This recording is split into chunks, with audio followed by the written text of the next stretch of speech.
Notre ambition, c'est de grandir entre 600 et 700 hôtels jusqu'à l'année 2026. C'est ça l'ambition qui a donné à moi du part de notre shareholder Huazhu. Et en même temps, Huazhu veut devenir aussi un des premiers trois groupes hôteliers mondiaux.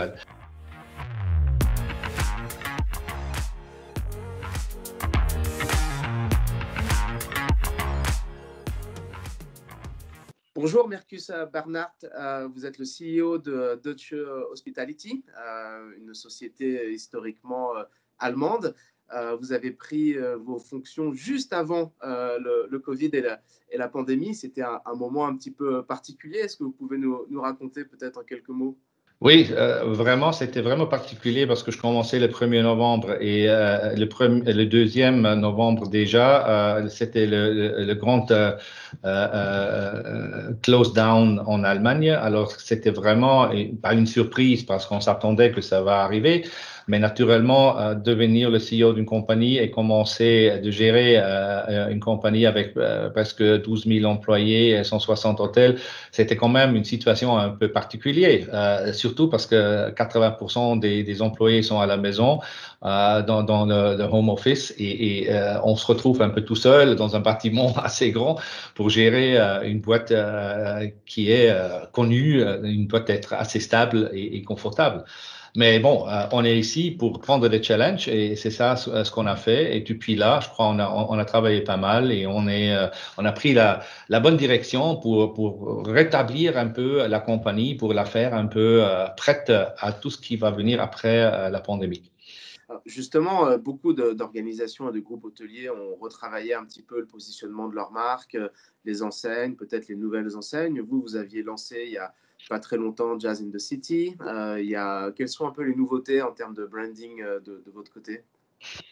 Bon, Just in the City, on a décidé de créer une lifestyle brand parce qu'on a vu que surtout dans les grandes villes, c'est assez important d'avoir quelque chose un peu plus convivial, qu'on sort un peu de l'ordinaire d'un hôtel de luxe avec tout ce qu'il faut, ça c'est bien, on a ça aussi, mais on voulait vraiment séparer un peu et tenir compte de toutes les informations et tous les besoins des clients qui ont cherché quelque chose de différent. À part de ça, on a Steigenberger Icons, ça sont les hôtels de luxe vraiment 5 étoiles plus, qu'on a aujourd'hui 6 dans notre portfolio et qu'on a décidé de créer une marque à part. Alors vraiment une marque parce que ce sont des maisons déjà de l'extérieur, un peu sorte de château, une sorte de vraiment haut de gamme de A à Z et de le faire sortir de l'ordinaire de Steigenberger qui est plutôt un upscale brand très bien situé depuis 90 ans.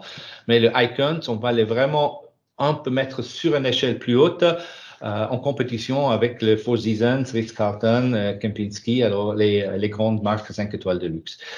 Et en plus, on a acheté il y a 1 an et demi à peu près un startup company qui s'appelle Sleep. Sleep, c'est un brand économie, mais vraiment économie digitalisation de A à Z.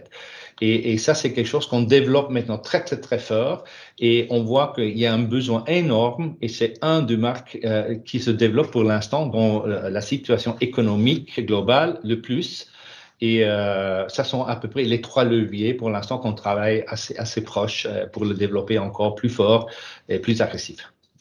Alors, vous avez été racheté par Huazhu, qui est, selon le dernier ranking qu'on a fait, le groupe numéro 7 mondial, avec une croissance assez importante. Qu'est-ce que ça va changer comme paradigme pour Deutsche Hospitality maintenant, ce nouveau partenariat avec le groupe Huazhu? Mais je crois qu'il y a eu un grand changement, c'est que cette compagnie avec presque 7000 hôtels, c'est une compagnie d'hôtels qui est basée sur des plateformes de IT. C'est la digitalisation complète, je voudrais dire, avec des room service, avec des robots qui sont devant votre porte et qu'il n'y a presque pas de personnel là-dessus. Alors, une sorte de Alibaba dans l'hôtellerie. Alors, c'est quelque chose qui est fantastique, même en Asie. Cette compagnie est vue comme une compagnie qui a vraiment développé tout ce qui est la ligne digitale de clients vraiment à 100% parfait. Et ça va nous aider à nous de faire la même chose pas dans tous les secteurs, parce que les hôtels de upscale et de luxe, de notre positionnement, on ne veut pas vraiment les automatiser parce que ça, c'est important qu'on ait toujours un contact personnel avec le client. Par contre, pour l'économie et le mid-scale, ça va nous aider énormément d'utiliser l'économie of scale encore beaucoup plus efficace. Et là, on apprend énormément de choses parce que le système de IT et l'équipe de IT en Chine, c'est énorme. Et les ressources sont énormes et le know-how, c'est incroyable. Alors, pour nous et pour notre équipe IT, c'est vraiment un rêve d'avoir une compagnie comme ça qui nous pousse naturellement avec beaucoup de speed, mais qui va nous aider à développer notre compagnie encore beaucoup mieux que ce qu'on a fait dans toutes les années passées. Alors, ça va être quoi l'ambition justement en Europe de se développer? Parce que vous avez un footprint qui est très fort sur le marché allemand. Vous avez évoqué quelques nouveaux villes en Europe. Ça va être quoi l'ambition européenne de Dutch Hospitality dans les 5 années à venir? Notre ambition, c'est de grandir entre 600 et 700 hôtels jusqu'à l'année 2026. C'est ça l'ambition qui a donné à moi du part de notre shareholder Huazhu. Et en même temps, Huazhu veut devenir aussi un des premiers 3 groupes hôteliers mondiaux. Alors, avec le 600-700 hôtels, nous, on va devenir numéro 3, numéro 4, quelque chose comme ça. Et ça c'est notre ambition. Et cette ambition, naturellement, va seulement se faire par des acquisitions. Et aujourd'hui, c'est surtout un côté difficile pour certaines qui sont vraiment, malheureusement, dans une situation difficile parce que les hôtels sont fermés, ils n'ont peut-être pas les moyens pour tenir. Mais pour nous, c'est aussi une opportunité parce que là, on voit que c'est pas seulement les hôtels, les uns après l'autre, mais c'est plutôt des petits groupes d'hôtels, même les groupes moyennes, qui sont aujourd'hui sur le marché, qui sont disponibles et qui sont en train de se vendre. Et nous sommes en train de regarder quel groupe d'hôteliers va peut-être être bien pour nous et on va essayer de penser sur une acquisition. Aujourd'hui, c'est quoi un peu les modèles de développement que vous avez entre le lease, qui était peut-être un peu plus historique, le contrat de management et la franchise? C'est quoi un peu, en fonction de vos marques, les ambitions de développement? C'est un shift qui a commencé il y a quelques années, pas seulement chez nous, mais surtout aussi avec la plupart des groupes d'hôteliers européennes, je dirais, de quitter un peu tout ce qui est leasing et plutôt partir sur tout ce qui est management et franchise. Et nous aussi. Alors, on a un grand focus sur le développement d'une organisation franchise et aussi sur des contrats de management qui sont peut-être un peu hybrides avec une certaine garantie qu'on peut donner, mais qui ne sont pas tellement strictes et désavantageuses pour nous comme un lease contrat. Demain, on parle toujours de ce fameux monde de demain, dans lequel on sait que tout ce qui est le développement durable va être quelque chose de très important de la part des clients. En tant que société historique allemande, je sais que c'est un sujet qui est important dans votre ADN.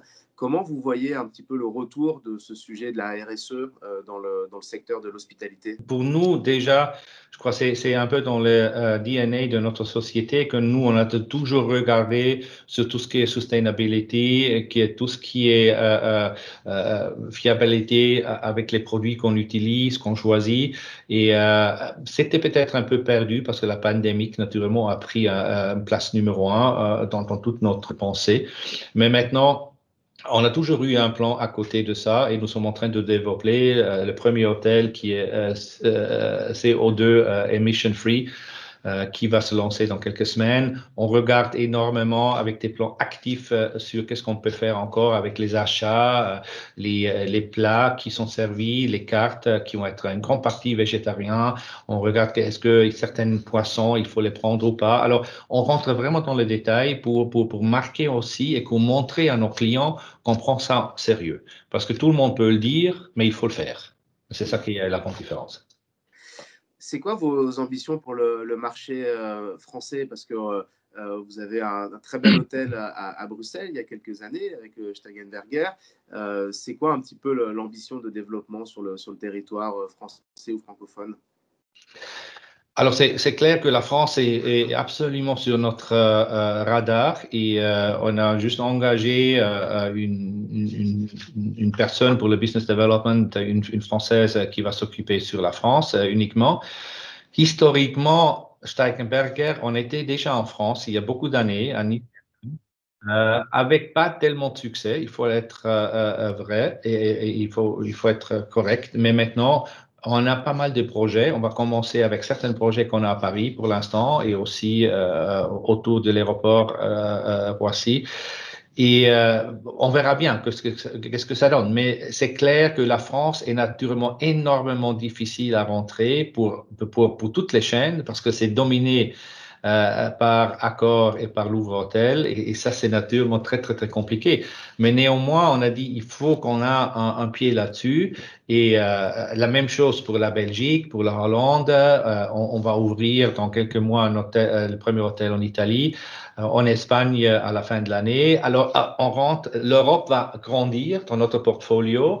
Et naturellement, les pays comme la France, la Belgique, et l'Italie, l'Espagne et tout ça, ça joue une rôle assez important parce que pour nous, c'est assez important de voir aussi où viennent les voyageurs et les clients. Et comme dans notre portfolio des hôtels, on a un tiers des hôtels qui sont hôtels de loisirs et deux tiers des hôtels qui sont de business.